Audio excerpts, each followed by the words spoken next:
The first question comes from a student from Lehman High School in Bronx's New York, in New York's Bronx. And the question that this student asks is, what are your comments on the passing of Mother Teresa? Very sad, of course. Say, great, lost.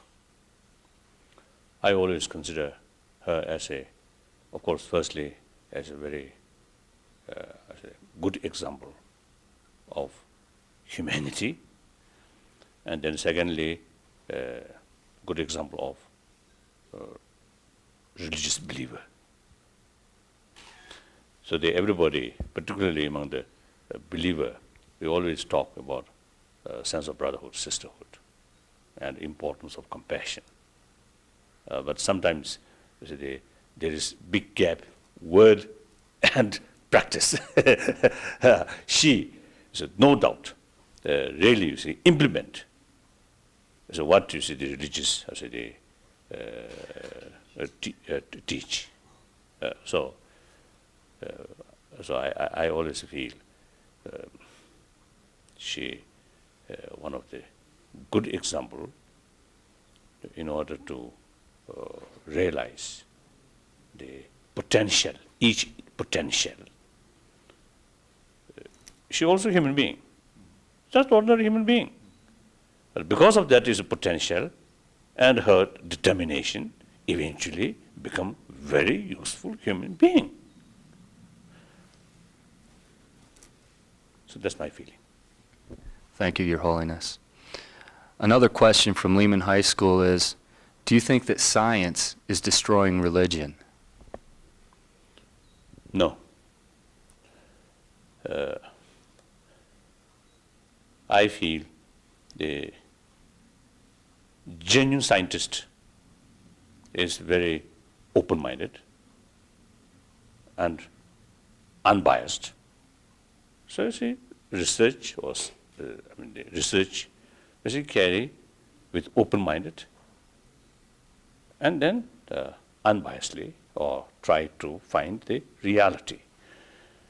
Then in the religious field, I feel the certain deeper experiences or certain certain concept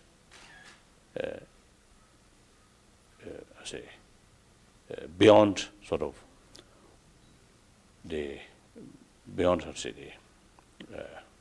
I mean in other words, the certain concept which you cannot find through our normal way of investigation or through the investigation with instrument.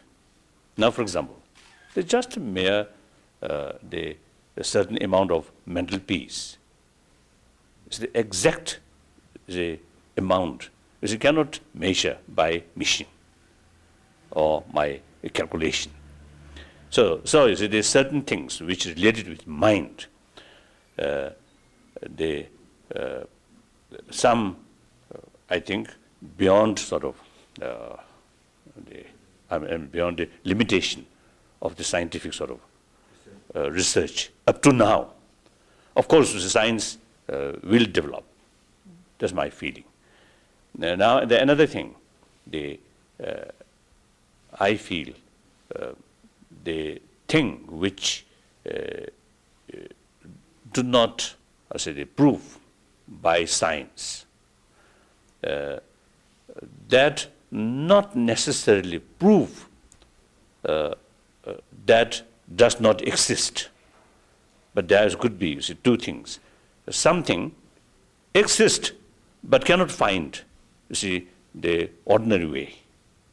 Only through deep meditation or through that way. So such things we cannot, prove by ordinary way.